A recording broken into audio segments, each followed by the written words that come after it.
March 18, 1944, Bassingbourn Airfield, England. Technical Sergeant Isaiah Jackson stood beneath the wing of a P-51B Mustang, his hands blackened with oil as he stared at the dismantled Packard Phi 1650 Merlin engine before him. In less than 6 hours, 24 of these fighters would escort bombers deep into Germany. Jackson was certain the modification he'd developed would prevent another catastrophic engine failure, though his commanding officer had dismissed it as a crazy idea from a colored mechanic with no formal education. Little did they know that this unorthodox solution would soon transform the operational capabilities of America's premier fighter aircraft and help turn the tide of the air war over Europe. Before we dive into this story, drop a quick hi in the comments and tell me where you're watching from. It really helps support the channel. This is the story of how one man's intuitive understanding of mechanics and metallurgy, developed from years of fixing farm equipment in rural Georgia, would challenge established engineering orthodoxy and save countless pilots' lives, proving that innovation often comes from the most unexpected places. Technical Sergeant Isaiah Jackson moved with practiced efficiency beneath the aluminum skin of the P-51 Mustang's engine cowling. His large hands, calloused from years of mechanical work, manipulated tools with surprising delicacy as he reinstalled the modified supercharger component. Around him, the night air of Bassingbourn Airfield hummed with pre-mission activity as ground crews prepared aircraft for the next day's raid. "You still fooling with that contraption, Jackson?" called Lieutenant Raymond Morris, the squadron's senior engineering officer, his flashlight beam cutting through the darkness. "Yes, sir," Jackson replied without looking up, his focus unwavering. "Just finishing up the installation on Captain Miller's plane." Morris stepped closer, shaking his head. "The brass already told you your idea doesn't make sense. Colonel Winters specifically ordered you to stop experimenting with unauthorized modifications." Jackson's hands paused momentarily. "With all due respect, sir, I've only modified the auxiliary cooling channel. Nothing that affects airworthiness or performance, and it might just solve our engine failure problem. That's what the engineers at North American Aviation are for," Morris sighed. "Not mechanics from— Where are you from again?" "Macon, Georgia, sir." "Right. Look, I appreciate your initiative, but these are complex machines. Leave the design work to the college boys back home." Jackson nodded respectfully, but as soon as Morris walked away, he continued his work. He had seen too many pilots fail to return because of engine failures. The official engineering reports blamed pilot error, improper throttle management, or excessive manifold pressure. But Jackson had noticed something else entirely when examining the failed engines. As he worked, his mind drifted back to his childhood in Georgia. His father had maintained farm equipment for local landowners, teaching young Isaiah everything he knew. "Machines talk to you, son," his father would say. "You just gotta learn their language." By age 12, Isaiah could diagnose engine problems by sound alone. By 16, he could rebuild tractor engines that professional mechanics had declared beyond repair. When war came, Jackson had attempted to enlist as a pilot, but was redirected to mechanic training, one of the few technical roles open to African Americans in the segregated military of 1942. His exceptional scores and mechanical aptitude had eventually landed him a rare position servicing fighters with the primarily white 4th Fighter Group, despite the military's segregation policies. At 0500 hours, Captain James Miller arrived for his pre-flight check, finding Jackson still making final adjustments to his P-51. "Morning, Jackson," Miller said, his breath visible in the cold dawn air. "Morris tells me you've been tinkering with my plane." Jackson straightened up, wiping his hands on a rag. "Just a small modification to the cooling system, sir. Should help prevent the overheating issues we've been seeing at high altitude." Miller frowned. "This mission is deep into Germany. I need this bird running perfectly." "It will, sir. I'd stake my life on it." Miller studied Jackson's face, noting the confidence in his eyes. Unlike some pilots, Miller respected the ground crew who kept him alive mission after mission. "All right, Jackson. I trust you." He patted the mechanic on the shoulder. "But if this thing fails me over Berlin, I'm coming back to haunt you." Jackson smiled. "Won't happen, sir. This fix makes these engines unbreakable." 4 hours later, Jackson stood on the tarmac watching as Miller's P-51 thundered down the runway, joining the formation of fighters climbing into the morning sky. Only then did the exhaustion hit him. He'd been working for nearly 20 hours straight, modifying Captain Miller's plane after completing his regular maintenance duties. "You should get some rest," said Staff Sergeant Thomas Gaines, another mechanic and one of the few who didn't treat Jackson differently because of his color. "Not yet," Jackson replied, eyes still on the disappearing formation. "Not until they're back." Across the English Channel, Hauptmann Karl Schmidt of Jagdgeschwader 26 received the alert at his forward airbase near Lille, France. Allied bomber formations with fighter escort were approaching German airspace. Schmidt, a veteran with 67 aerial victories, quickly briefed his pilots before they scrambled to their Focke-Wulf FW-190 fighters. "The Americans are sending their P-51s deeper into our territory," Schmidt told his men. "Remember, they cannot sustain high-speed combat above 30 feet. Push them to their limits, and their engines will fail where our BMW engines excel." This was the Luftwaffe's latest tactic against the Mustangs: force them to operate at extreme altitudes and power settings where their Merlin engines were known to develop problems. German intelligence had reported numerous P-51s falling out of formation without a shot fired, their engines seizing or cutting out during extended high-altitude operations. In his P-51 cockpit, Captain Miller led his flight of 4 Mustangs at 32,000 feet, scanning the sky for German interceptors. The B-17s they were escorting were 5,000 feet below, a dark formation against the white cloud deck stretching toward Berlin. His engine gauges showed normal readings, despite the altitude pushing the aircraft near its operational ceiling. "Blue flight, tighten up," Miller called over the radio. "Bogies at 2 o'clock high. Looks like 190s setting up for an attack run." Miller pushed his throttle forward and banked sharply toward the approaching German fighters, his other 3 Mustangs following in formation.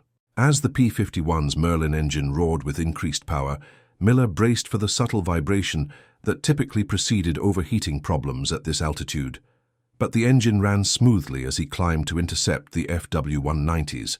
Whatever Jackson had done seemed to be working. The air battle erupted with startling violence as 8 FW-190s dove through the American formation. Miller found himself engaged with a skilled German pilot who pushed his Focke-Wulf through a series of complex maneuvers, clearly trying to force Miller's P-51 to its performance limits. "Come on, baby," Miller muttered as he firewalled the throttle, pursuing the German fighter through a tight turn. The engine temperature began to rise, the critical moment when P-51s typically began to show problems. But instead of the expected rough running, the Packard Merlin continued to deliver full power. Below in the bomber formation, Major William Harrison watched the fighter duel unfolding above with professional interest. As an operations analyst attached to the 8th Air Force, Harrison's job was to evaluate aircraft performance and tactics. He noted Miller's aggressive pursuit of the FW-190, pushing his Mustang harder than most pilots would dare. "That P-51 is flying beyond its usual envelope," Harrison remarked to his co-observer in the B-17's radio compartment. "Most pilots back off when they reach those power settings at this altitude." The aerial ballet continued for several more minutes, until Miller's sustained fire caught the FW-190, sending it spiraling downward, trailing smoke. Rather than breaking off, Miller immediately engaged another German fighter, again pushing his engine to extremes that would normally invite disaster. By mission's end, Miller had claimed 3 confirmed kills, an exceptional tally, and his engine had performed flawlessly throughout. As the formations turned westward toward England, Miller's thoughts turned to the soft-spoken mechanic who had worked through the night on his plane. Back at Bassingbourn, Isaiah Jackson had finally succumbed to exhaustion, napping on a cot in the maintenance hangar while awaiting the squadron's return. He was awakened by the distant drone of returning aircraft. "They're coming back," Gaines announced, tossing Jackson's jacket to him. "Better get up. Miller's leading them in." Jackson hurried outside, counting the returning aircraft with trepidation. To his relief, all 24 had returned, a rarity for deep penetration missions. As the Mustangs taxied to their hard stands, Jackson made his way to Miller's aircraft. The pilot climbed down from the cockpit, his face streaked with sweat despite the high-altitude cold. When he saw Jackson, he broke into a wide grin. "Whatever you did, Jackson, it worked," Miller said, loud enough for nearby ground crew to hear. "That was the smoothest the engine has ever run at altitude. Pushed it harder than I ever dared before."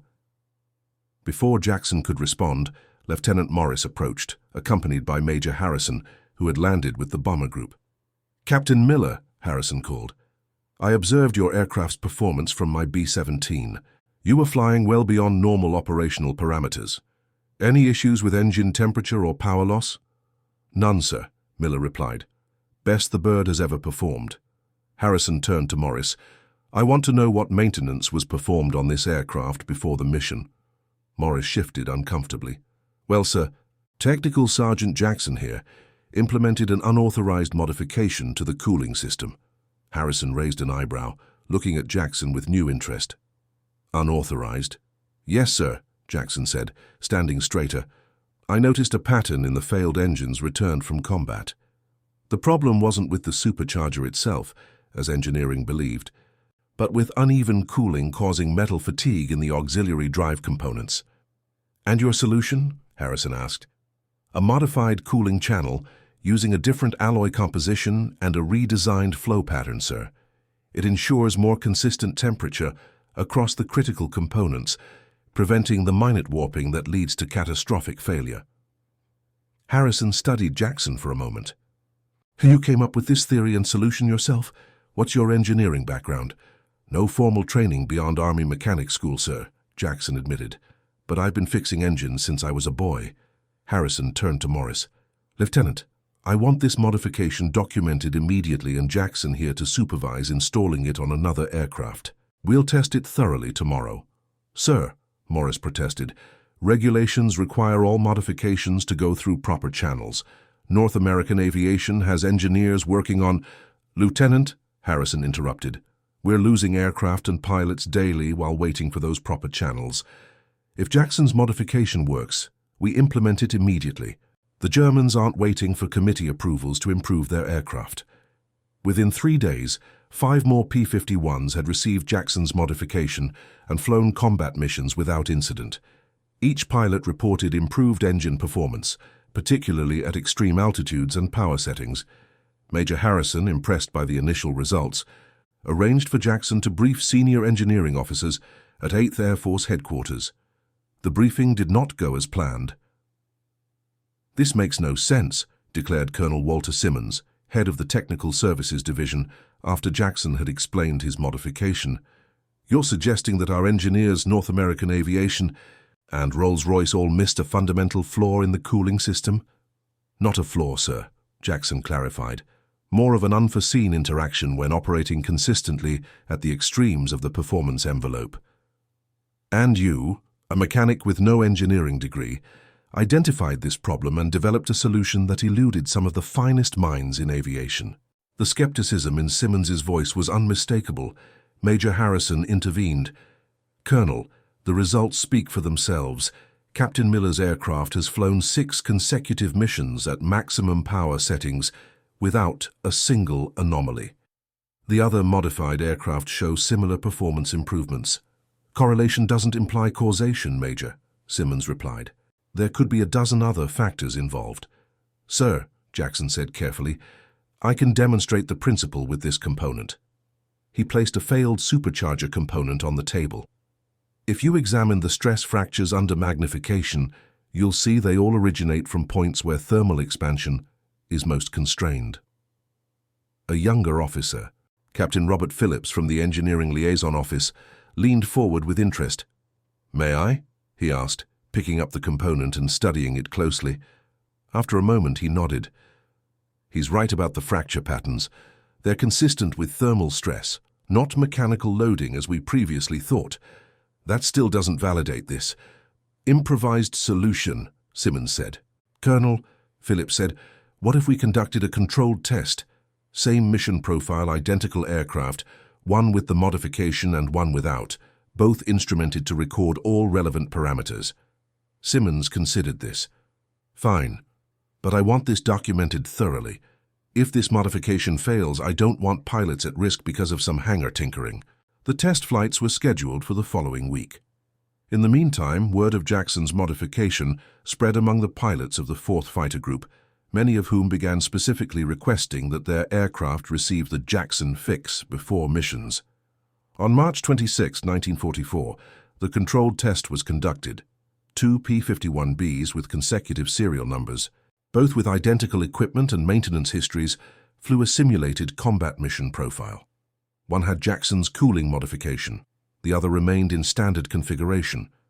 Both aircraft carried extensive instrumentation to record engine parameters throughout the flight. The results were undeniable. The modified P-51 maintained significantly more stable temperatures across all engine components, particularly during rapid throttle changes at high altitude, precisely the conditions that had preceded many previous failures. The unmodified aircraft showed alarming temperature spikes in several critical areas during the same maneuvers. Captain Phillips, who had overseen the test, presented the findings to a now attentive Colonel Simmons. "The data confirms Jackson's theory," Phillips concluded. "The modified cooling system provides much more uniform thermal management across these components." He pointed to several charts. "Look here. When pushing from 70% to full military power at 33,000 feet, the standard configuration shows a 47-degree variance across this junction. Jackson's modification keeps it within 12 degrees. Simmons studied the data silently before looking up. "Where is Sergeant Jackson now?" "Supervising the modification of Colonel Winter's personal aircraft, sir," Phillips replied with a slight smile. Simmons sighed. "Captain, prepare a formal engineering change proposal. I'll expedite it through channels, and find out if Jackson has noticed any other improvements we might consider." 2 weeks later, Technical Sergeant Isaiah Jackson found himself in an unusual position, explaining his modification to a group of engineers from North American Aviation and Rolls-Royce, who had flown in from the United States and England specifically to meet him. "The principle is fairly simple," Jackson explained, pointing to a detailed diagram he had drawn. "The existing cooling channels create uneven flow rates across these components. By redistributing the coolant flow and modifying these surfaces with a higher nickel content alloy, we achieve more uniform heat dissipation." Dr. Edgar Schmood, North American Aviation's chief designer for the P-51, studied the diagram intently. "And this alternative alloy, you specified it based on what?" "Experience, sir," Jackson admitted. "Working with farm equipment in Georgia, we often had to improvise repairs. I noticed that certain materials handled heat cycling better than others, particularly for components that experienced rapid temperature changes." "Fascinating," Schmood murmured. "You've essentially rediscovered a principle we've been investigating for jet engine components." He turned to his colleagues. "Gentlemen, I believe Mr. Jackson's modification should be incorporated into the production line immediately." One of the Rolls-Royce engineers, a stern-faced man named Whitfield, shook his head. "This modification requires extensive testing before we could consider production implementation." "It's already had extensive testing," countered Major Harrison, who had been observing the exchange. "We now have 37 aircraft with this modification, all showing improved performance across more than 300 combined combat missions. Not a single engine failure among them." Schmood nodded in agreement. "The field data is compelling, and the modification is elegant in its simplicity." He turned to Jackson. "Have you documented any other potential improvements?" Jackson hesitated before answering. "Yes, sir. I have some ideas about reducing the supercharger lag during rapid throttle advancement, and a way to improve oil scavenging at negative G loads." "I'd like to see both," Schmood said promptly. The meeting concluded with the engineers returning to their factories with detailed notes on Jackson's modification. Within a month, new production P-51Ds began incorporating a refined version of the Jackson fix, as it had become known throughout the 8th Air Force. In the months that followed, the operational impact became clear. Engine-related mission aborts for P-51s declined by 72%. Aircraft availability increased, and pilots reported new confidence in pushing their Mustangs to the limit during combat. For Technical Sergeant Isaiah Jackson, recognition came in unexpected forms. He received a battlefield commission to second lieutenant, rare for an African-American serviceman in 1944. Captain Miller, whose confidence in Jackson had helped bring the modification to attention, insisted on being the one to deliver the news. "Lieutenant Jackson," Miller said, testing out the title as he handed Jackson the official orders, "has a nice ring to it." Jackson stared at the document in disbelief. "Sir, I don't know what to say." "You don't need to say anything," Miller replied. "Your work speaks for itself." He paused before adding, though the brass did have some concerns about placing a Negro officer in a command position. "I understand, sir," Jackson said, his expression carefully neutral. "No, I don't think you do," Miller continued, "because I told them if Isaiah Jackson wasn't qualified to be an officer, then neither was I. And I offered to turn in my commission in protest." Jackson looked up in surprise. "Didn't have to, though," Miller grinned. "Colonel Winters backed me up, said he wouldn't lose his best mechanical officer to satisfy some Pentagon segregation policy." The story of Isaiah Jackson's innovation spread throughout the Allied Air Forces. By summer 1944, British and Commonwealth Mustang squadrons were implementing the modification. Even the Tuskegee Airmen of the 322nd Fighter Group, the famous Red Tails, benefited from their fellow African-American servicemen's innovation. Colonel Benjamin O. Davis, Jr., commanding officer of the 322nd, personally wrote to Jackson, "Your contribution to aircraft reliability has saved lives and improved our combat effectiveness. You represent the highest ideals of service and ingenuity." In August 1944, the world of aerial combat over Europe had changed dramatically. The Luftwaffe, once confident in exploiting the P-51's engine weaknesses, now found themselves facing Mustangs that could sustain maximum power at any altitude. The German advantage in high-altitude performance had evaporated. Hauptmann Karl Schmidt, now one of the few surviving experienced Luftwaffe pilots on the Western Front, briefed his increasingly young and inexperienced pilots with new instructions. "The Americans have overcome the Mustang's engine limitations," he told them gravely. "We can no longer rely on their mechanical failures. Avoid extended engagements with P-51s above 30,000 feet. They can now sustain combat at power levels that our FW-190s and BF-109s cannot match for long periods." Across the Atlantic, North American aviation incorporated the Jackson cooling system as a standard feature on all new production P-51D and P-51K Mustangs. Engineers at the company were both impressed and slightly embarrassed that a field mechanic had solved a problem that had eluded their test department. Dr. Schmude, during a production meeting, addressed this directly. "Gentlemen, the lesson of Lieutenant Jackson's innovation is humility. Sometimes the most elegant solutions come from those closest to the practical problems, not from those of us with fancy degrees." By September 1944, Lieutenant Isaiah Jackson had been transferred to Wright Field in Ohio, where he worked alongside engineers developing improvements for various aircraft.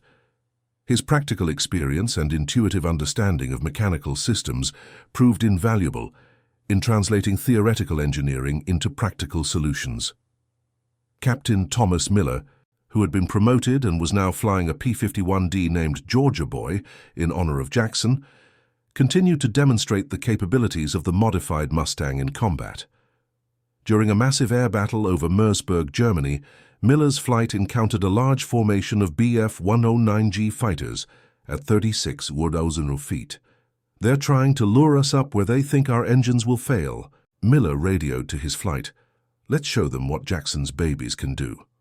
The ensuing combat at extreme altitude resulted in 7 confirmed Luftwaffe losses without a single American casualty, a demonstration of the P-51's new reliability and sustained high-altitude performance. Back in the United States, Lieutenant Jackson found himself in another unexpected position, speaking to engineering students at the Curtiss Wright Technical Institute. Though unofficial military segregation policies would normally have prevented such an assignment, the practical value of his expertise outweighed traditional restrictions. "Engineering isn't just about calculations and theory," Jackson told the students. "It's about understanding how things work in the real world, under real conditions.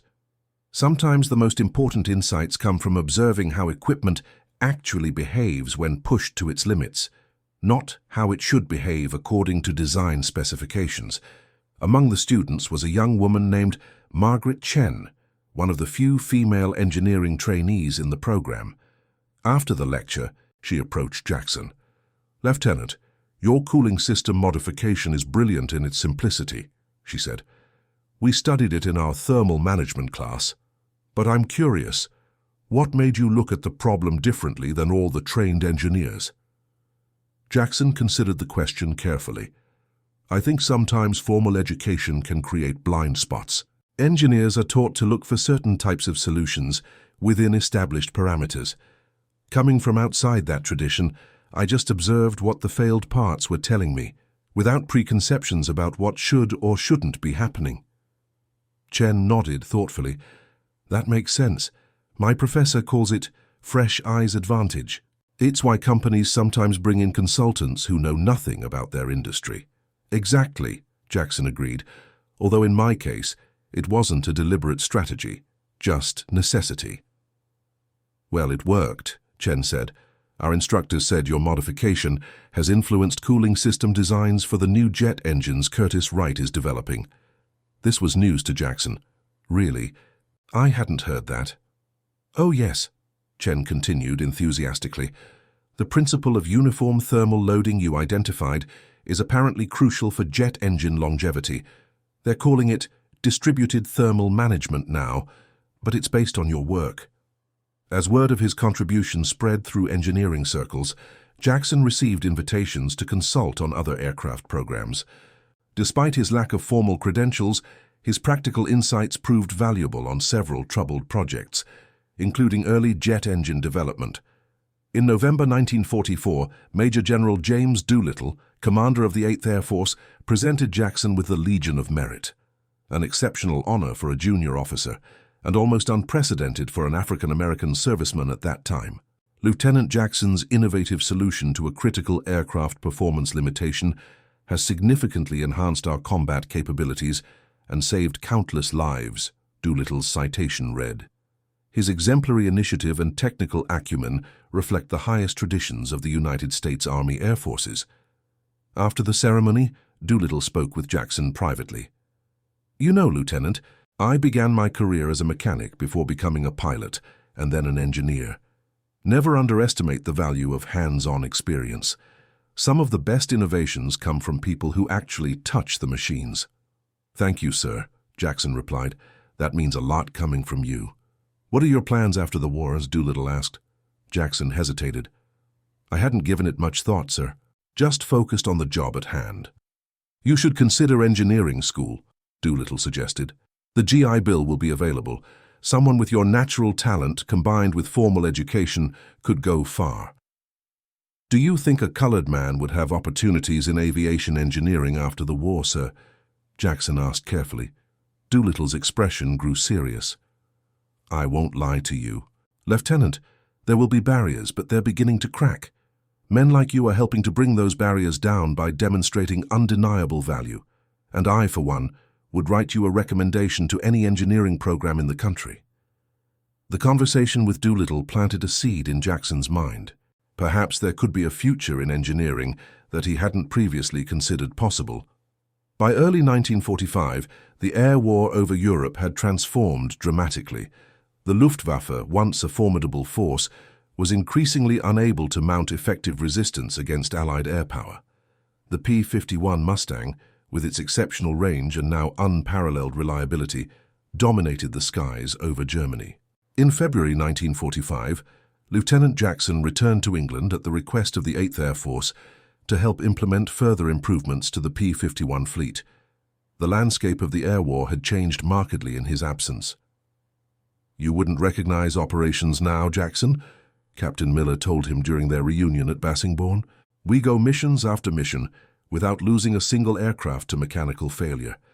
The Germans can't even use their old tactic of trying to lure us into high-altitude engine failures anymore." "That's good to hear," Jackson replied. "How are things with the new pilots coming in?" Miller's expression sobered. "They're young, too young, some of them, but they have advantages we didn't have. More reliable aircraft, for one thing." He grinned at Jackson. "And better training. We actually teach them to use their engines the way you showed us they could be used, instead of babying them like we used to." The next day, Jackson visited the maintenance hangar where he had once worked. Many faces were new, but Staff Sergeant Thomas Gaines was still there, now promoted to Technical Sergeant himself. "Lieutenant Jackson," Gaines called out with a smile. "Or should I salute first?" Jackson laughed. "Cut it out, Tom. I'm still the same grease monkey." "Not according to the stories they tell about you," Gaines replied. "To hear the new guys talk, you're some kind of engineering genius who saved the whole damn Air Force." "Hardly," Jackson said, embarrassed. "Just noticed something others missed." "Well, whatever you want to call it, it made a difference. Come see what we've done with your idea." Gaines led him to a P-51D undergoing maintenance. The engine cowling was open, revealing a cooling system that had evolved beyond Jackson's original modification. "North American sent us this improved version based on your principle," Gaines explained. "Same concept of even thermal distribution, but they've refined the materials and manufacturing process." Jackson examined the system with professional interest. "Impressive. They've integrated it much more elegantly than my field modification." "But it started with you," Gaines pointed out. "Don't forget that."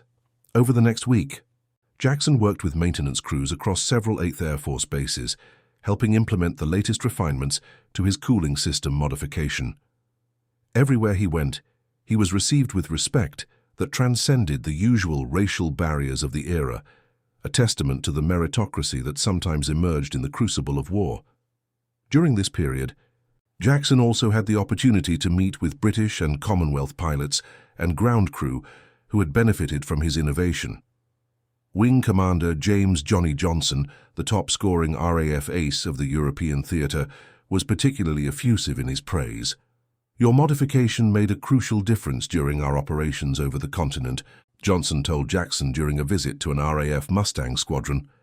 "We were losing aircraft to engine failures at an alarming rate before implementing your cooling system changes. Afterward, the improvement was dramatic."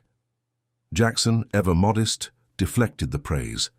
"I'm just glad it helped, sir." "More than helped," Johnson insisted. "It may have been the difference in our ability to maintain air superiority during critical periods.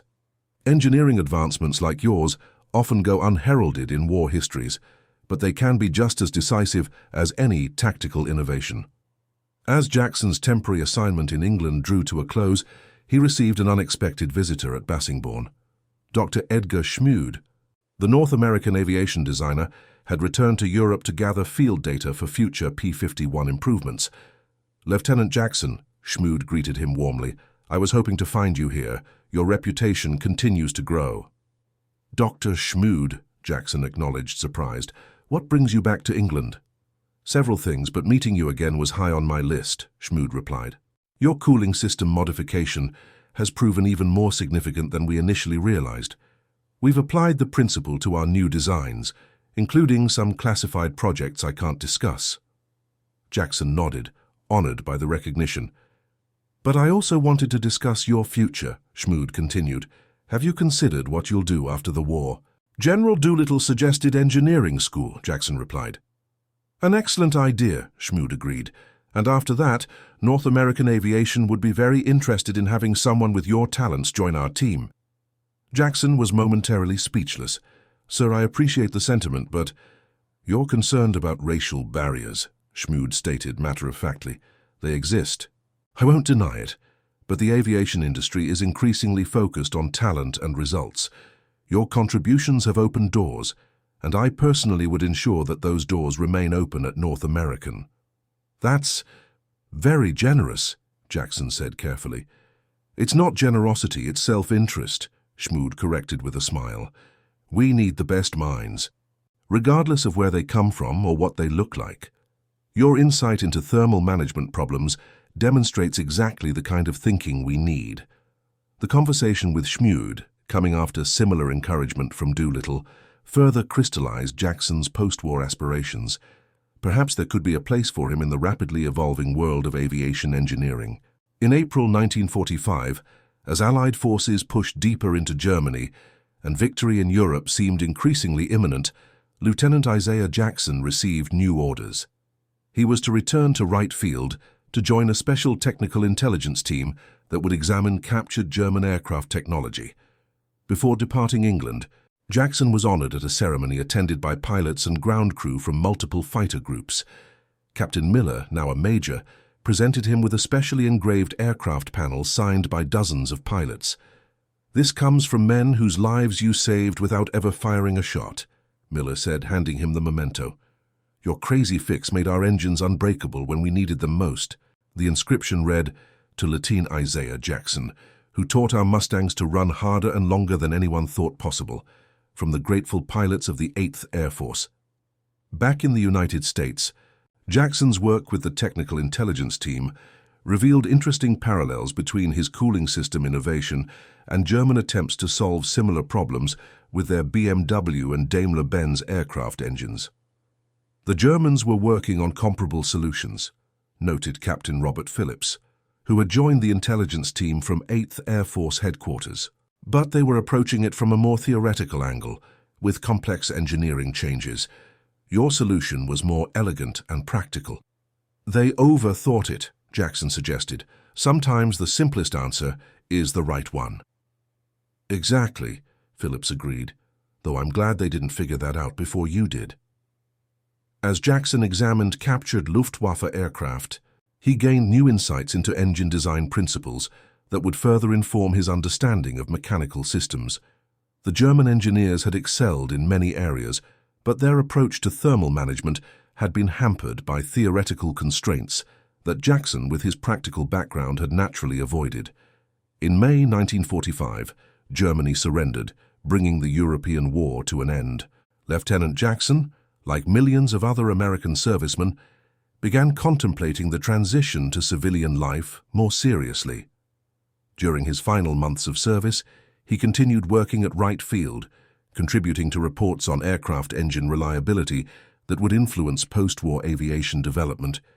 His unique perspective, combining practical mechanical experience with newfound engineering knowledge, proved valuable in translating wartime lessons into peacetime applications. In July 1945, as the war against Japan continued in the Pacific, Jackson received an unexpected visitor at Wright Field. Margaret Chen, the engineering student he had met during his lecture at Curtiss Wright, had joined the technical staff at the base. "Lieutenant Jackson," she greeted him, "I hoped I might find you here." "Miss Chen," he replied, surprised, "what brings you to Wright Field?" "I'm working in the propulsion laboratory now," she explained. "After graduation, they recruited several of us women engineers to continue the work we'd been doing during the war." "Congratulations," Jackson said sincerely. "That's quite an achievement." "Thank you, but actually I wanted to speak with you about your cooling system design. We're applying similar principles to some new turbojet engines, and I was hoping to get your insights." The conversation that followed revealed how broadly applicable Jackson's thermal management principles had become. His approach to maintaining uniform component temperatures under variable loads was proving relevant to the emerging field of jet propulsion, where thermal stresses were even more extreme than in piston engines. "The fundamental issue is the same," Jackson explained as they examined engine diagrams together. "Uneven heating creates stress concentrations. If you can distribute the thermal load evenly, components last much longer, even under extreme conditions." "Exactly," Chen agreed. "And your solution was brilliant because it worked with the existing design rather than requiring a complete redesign. We're trying to apply that same philosophy to these early jet engines." Their collaboration over the following weeks demonstrated the continued relevance of Jackson's innovation beyond the specific context of P-51 Mustangs. As the principles were applied to newer technologies, his contribution to aviation engineering grew in significance. In August 1945, Japan surrendered following the atomic bombings of Hiroshima and Nagasaki and the Soviet entry into the Pacific War. World War II was finally over, and the massive demobilization of American forces began. For Lieutenant Isaiah Jackson, the end of the war brought both opportunity and uncertainty. In September 1945, he received his honorable discharge papers, along with information about the newly established GI Bill that would provide financial support for higher education. During his final day in uniform, Jackson was called to the office of Colonel Richard Harkins, the senior engineering officer at Wright Field. "Lieutenant Jackson," Harkins began after returning Jackson's salute, "I understand you're separating from the service tomorrow." "Yes, sir," Jackson confirmed. "Have you made plans for civilian life?" "I'm applying to engineering programs, sir. Georgia Tech and several others." Harkins nodded approvingly. "Good. I've taken the liberty of writing letters of recommendation for you. Your work here has been exemplary." "Thank you, sir. That's very generous." "Not at all, but there's something else." Harkins handed Jackson a folder. "These are letters from several aviation companies expressing interest in hiring you after you complete your education. North American, Curtiss-Wright, Pratt & Whitney, and others. They've all heard about your cooling system innovation and its impact on aircraft reliability." Jackson accepted the folder with surprise. "I don't know what to say, sir." "You don't need to say anything," Harkins replied. "Your work spoke for itself. But I will say this. You may face challenges because of your race. That's the unfortunate reality. But these companies have indicated they're willing to look beyond that because of what you've already proven you can contribute. I appreciate your candor, sir." "One more thing," Harkins added. "The National Advisory Committee for Aeronautics, NACA, has also expressed interest. They're doing cutting-edge research that would benefit from your practical approach to problem-solving." The options before Jackson represented opportunities that few African Americans of his generation could have imagined before the war. Though significant racial barriers remained in American society, his demonstrated technical abilities had opened doors that would typically have remained closed. The following day, Technical Sergeant Isaiah Jackson, the temporary wartime rank of lieutenant, reverting to his permanent enlisted rank upon discharge, became Mr. Isaiah Jackson, civilian.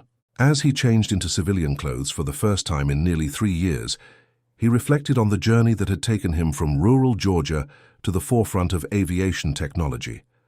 In January 1946, Isaiah Jackson began his studies in mechanical engineering at Georgia Tech, one of the few Southern technical institutions that had begun accepting African American students under pressure from the federal government regarding GI Bill implementation. His transition to academic engineering was not without challenges. The theoretical foundation of thermodynamics and materials science required a different type of thinking than his practical experience had developed. But his hands-on knowledge gave him advantages in laboratory work and applied problem-solving that many of his classmates lacked. "Mr. Jackson," his thermodynamics professor commented after reviewing one of his assignments, "your approach to this heat transfer problem is unorthodox but remarkably effective. Where did you learn to think this way?" "Fixing P-51 engines in England, sir," Jackson replied. "Ah, yes, I heard we had a war hero in class. Well, your practical experience shows you might consider documenting some of your field observations. There's valuable data there that could inform theoretical research." Taking this advice to heart, Jackson began writing a paper on his observations of engine failure patterns and the thermal management solutions he had developed. This document would eventually evolve into his senior thesis project. During his second year at Georgia Tech, Jackson received a visitor who would further shape his post-war career. Dr. Edgar Schmude, true to his word, had maintained interest in Jackson's progress. "Your professors speak highly of your work," Schmude told him during lunch at a restaurant near campus, one of the few establishments in Atlanta that would serve both a white man and a black man at the same table in 1947. "They say you're bringing valuable field experience into the classroom." "I'm trying to bridge the gap between practical mechanics and engineering theory," Jackson explained. "Sometimes they seem like different worlds." "That's precisely why I'm here," Schmude said. "North American is establishing a new advanced concepts group focused on next-generation aircraft design. We need people who understand both the theoretical and practical aspects of aircraft systems. When you graduate, I want you to join us." The offer was extraordinary, a direct path into advanced aviation design for an African-American engineer at a time when racial integration in the workplace was still rare, even in northern states. It reflected both Schmude's personal commitment and the recognition of Jackson's exceptional talents. "What would my role be?" Jackson asked cautiously. "Initially, focusing on propulsion system integration and thermal management," Schmude replied. Your cooling system innovations have continued to prove their value. We've applied derivatives of your design to our FJ-1 Fury naval jet fighter with excellent results. A jet application? I didn't know that. Schmood nodded. The principle works even better with jet engines, where thermal stresses are more extreme. Your insight about uniform temperature distribution across components turns out to be a fundamental design consideration for high-performance turbine engines. In June 1949, Isaiah Jackson graduated with honors in mechanical engineering from Georgia Tech, one of the first African-American engineering graduates from a major Southern technical institution. The following month, he began work at North American Aviation's Los Angeles facility. His arrival created some initial tension among the engineering staff, many of whom had never worked alongside an African-American professional. But Jackson's reputation had preceded him, and his obvious technical expertise quickly overcame most prejudices. "Jackson, take a look at these turbine blade failure analyses," Robert Cardwell, the propulsion group leader, said during Jackson's first week. "We're seeing stress fractures similar to what you documented in the Merlin engines during the war." Jackson examined the metallurgical reports with interest. "The pattern is familiar. Thermal cycling is creating stress concentrations at these transition points. Have you considered variable cooling channel geometry to equalize the thermal gradient?" Cardwell looked at him with newfound respect. "We've been debating exactly that approach. Some of the team think it would be too complex to manufacture." "Not necessarily," Jackson replied. "Let me show you something we tried in the field that might work here with some refinement." The solution Jackson sketched out that afternoon would eventually become a standard feature in North American's jet engine cooling systems. His ability to translate complex engineering challenges into practical, manufacturable solutions quickly earned him recognition beyond the initial curiosity about his race. By 1950, Jackson had been promoted to senior engineer in the propulsion integration team, working on advanced aircraft, including early concepts for supersonic designs. His work increasingly focused on the thermal challenges of high-speed flight, where aerodynamic heating created new problems beyond traditional engine cooling concerns. In September 1950, as the Korean War intensified, Jackson found himself drawn back into military aviation developments. North American's F-86 Sabre jet fighters were encountering engine reliability issues during high-speed combat with Soviet-built MiG-15 aircraft over Korea.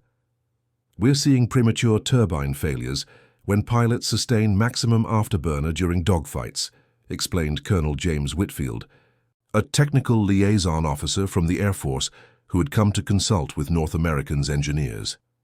"It's limiting our tactical options against the MiGs." Jackson immediately recognized parallels to the P-51 problems he had addressed during World War II. "The issue may be thermal shock during rapid power transitions," he suggested. "Let me review the maintenance data from the field units." The patterns in the Korean failure reports confirmed Jackson's suspicions. The General Electric J-47 engines in the F-86 were experiencing uneven cooling during the extreme thermal cycles of combat maneuvering, leading to component failures similar to those he had observed in Merlin engines years earlier. Working with a team of North American and General Electric engineers, Jackson developed a modified cooling system that better managed the thermal transitions during rapid power changes. The solution, quickly implemented as a field modification for F-86 squadrons in Korea, significantly improved engine reliability during high-stress combat operations. Major Thomas Miller, now commanding a Sabre squadron in Korea, recognized the origin of the modification when it was installed on his aircraft. "This has Jackson written all over it," he remarked to his crew chief. Same elegant approach to thermal management he pioneered with the P-51s. When informed that Isaiah Jackson was indeed involved in the solution, Miller wrote him a brief note. "Still making engines unbreakable when we need them most. Some things never change. Thank you. Miller." The Korean War application of Jackson's thermal management principles further cemented his reputation in the aviation industry. By the mid-1950s, he had become one of North America's most valued propulsion integration specialists, contributing to aircraft designs that would define the Cold War era. In 1956, Jackson was assigned to a classified project that would ultimately become the XB-70 Valkyrie. an experimental supersonic bomber designed to fly at 3 times the speed of sound. The thermal challenges of sustained Mach 3 flight presented entirely new engineering problems that built upon, but far exceeded, his earlier work. At these speeds, the entire airframe becomes part of the thermal management system, Jackson explained during a design review. We're not just cooling engines anymore, we're dealing with aerodynamic heating that can weaken structural components if not properly managed.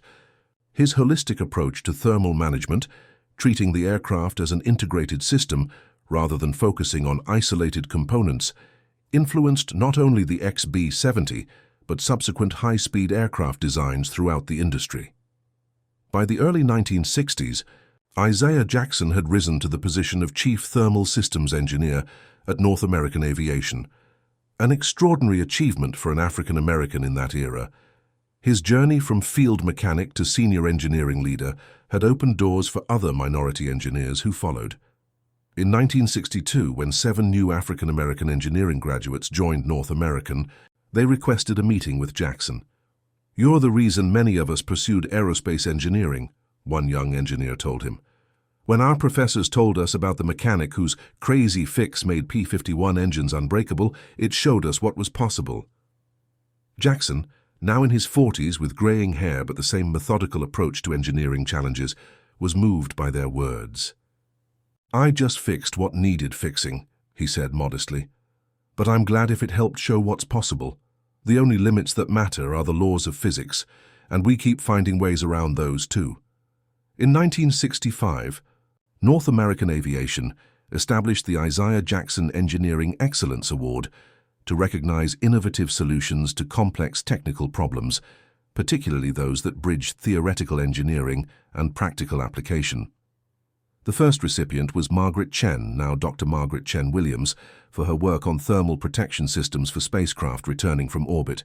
"Isaiah Jackson taught me that the most elegant engineering solutions often come from deeply understanding how things actually work, not just how they're supposed to work on paper," Chen Williams said during her acceptance speech. His approach to the P-51 cooling problem showed how observation and practical insight can solve problems that pure theory might miss. In the audience, Jackson, now a senior technical fellow at North American, reflected on the long journey from Bassingbourn Airfield to this moment. The crazy fix, devised by a field mechanic, had evolved into engineering principles still influencing aerospace design 2 decades later. Throughout his career, Jackson maintained connections with the pilots, whose lives his innovation had helped protect during World War II. Many had gone on to distinguished careers in military and civilian aviation, and they never forgot the contribution of the mechanic from Georgia, who had made their engines unbreakable when they needed them most. At a reunion of the 4th Fighter Group in 1970, Major General Thomas Miller, Retimas, raised a toast to his old friend. "To Isaiah Jackson, who taught us that sometimes the best solutions are the ones that seem crazy at first, especially when they come from someone who actually knows what they're talking about." Jackson, now approaching retirement after a distinguished engineering career, smiled at the recognition. "I just listened to what the engines were telling me," he replied. "They speak a universal language that doesn't care about the color of your skin or the degrees on your wall." The principles of thermal management that Jackson had pioneered continued to influence aviation and aerospace engineering long after his retirement. From high-performance military aircraft to commercial jetliners to space vehicles, the fundamental approach he had developed, ensuring uniform thermal loading across components subject to extreme operational conditions, remained a cornerstone of propulsion system design. In 1985, the Smithsonian National Air and Space Museum added a special exhibit on critical innovations that had influenced military aircraft performance during World War II. Among the featured developments was the Jackson cooling system modification for the P-51 Mustang. Complete with original components and technical drawings, the exhibit text read in part, "Sometimes the most significant innovations come from unexpected sources." Technical Sergeant Isaiah Jackson, an African-American mechanic with the 4th Fighter Group, observed patterns in engine failures that had eluded factory engineers.